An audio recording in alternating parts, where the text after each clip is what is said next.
Hey guys, welcome back to my channel. I know guys, I know I've been gone for the longest, but forgive me guys. I'm a new mom, so like there is not enough time in a day for me to do the things that I'm supposed to be doing, and as you can see, yeah. So in today's video, I'm going to share with you guys a little bit about my birth story, like what has been going on in my life right now as of now. So if you're interested, stay tuned.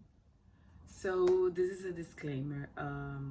My baby is sleeping in the bedroom, so I decided to film in the living room, and I live alongside a busy road, so you might hear some background noises. Sorry for that. So in today's video, I'm going to share with you guys a little bit about my birth story. Hold up, I'm going to grease these fingers and hands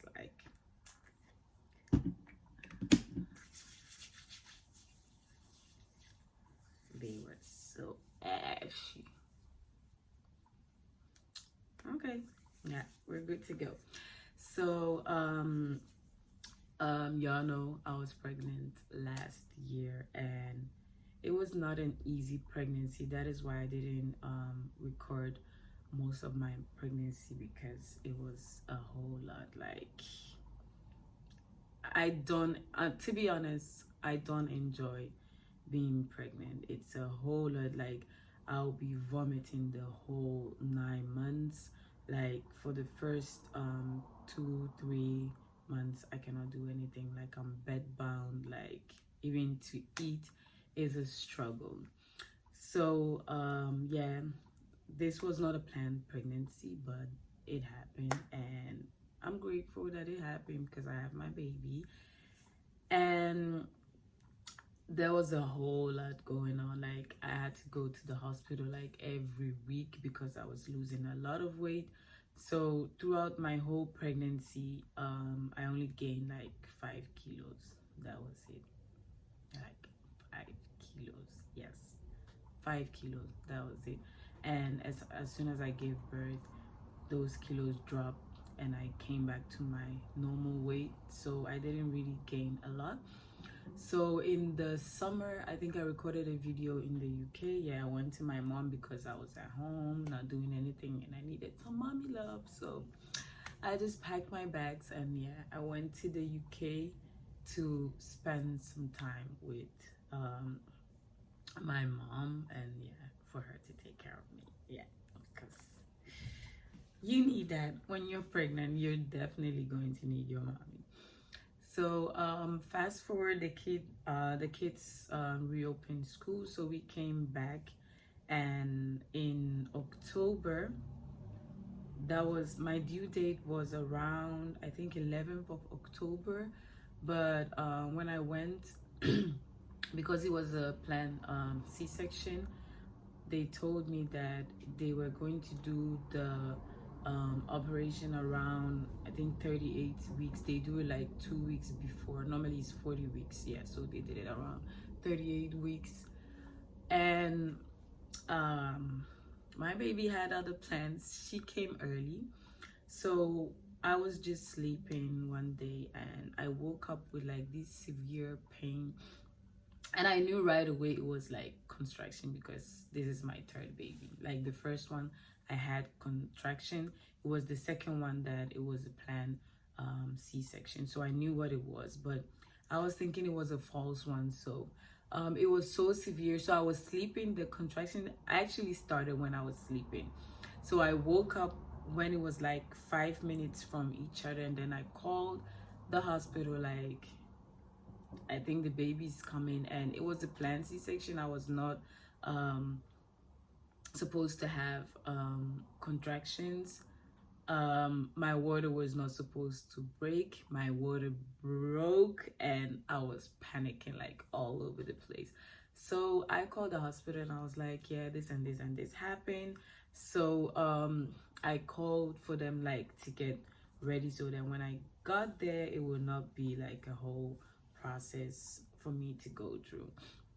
So mind you, it was at 2 o'clock in the night. Yes, 2 o'clock. I don't know what is wrong with my babies. The first one, she came also around 2 o'clock in the night. And I was panicking like hell. So I called, and the lady there was like, yeah, I requested for an ambulance. And she was like, no, um, because you live close, like I live like literally 10 minutes walk from the hospital. And she was like, yeah, try if you can come to the hospital. And at that time, my kids dad, he was like working, so I had to walk to the hospital. Yes, I walked to the hospital whilst my water had broke and my contractions were like 2 minutes from each other. I had to walk to the hospital. So I would walk every 2 minutes, had to hold my belly, let it do its thing, and then start working again. And the thing is, like, that day, like, I don't know, I know the way to the hospital. I've been there for my checkups like 1,000 times, but in the night they close the main gate, so you have to ring a bell for them to open. So we went there, and like, I know the place, but I don't know if it was because of the contractions, like my brain was not functioning as it was supposed to function. And we walked around the hospital like 3 times looking for the entrance, and it was like right in front of us. Like, seriously, I was like tired. So when we got there, finally they were waiting for me, and the lady was like, yeah, we have to put you on the monitor to check if everything is okay with the baby. And I was like, are you kidding me? Like, I'm having contractions that is like really dangerous, that I'm not supposed to have, and you want to like monitor, but it's like it's a normal thing to do. So they put me on the monitor, and they checked for the baby's heartbeat and stuff, and they realized that she was trying to push to come out. Like, I could feel she was pushing, and like, that was like really, really, really, really dangerous. So they prepped the emergency room, and yeah, they put me on the emergency table, did the gave me the epidural that will paralyze your legs for them to do so. And there was like this one old lady, like, she was so nice. Like, I felt like my mom was in that room, like the way she treated me. Like, she was like, if you're having pain, just squeeze my hand, I can get used to it, or like, I'm used to it. Like, so when the contraction was coming, I would just tell her, yes, it's coming, and then I would just hold her hand and then squeeze it. And yeah. So fast forward, they cut me open, they were looking for the baby, and they couldn't find her. Like, I don't know where she was hiding, they couldn't find her. And they were like two women who were performing the operation, and there was this one lady.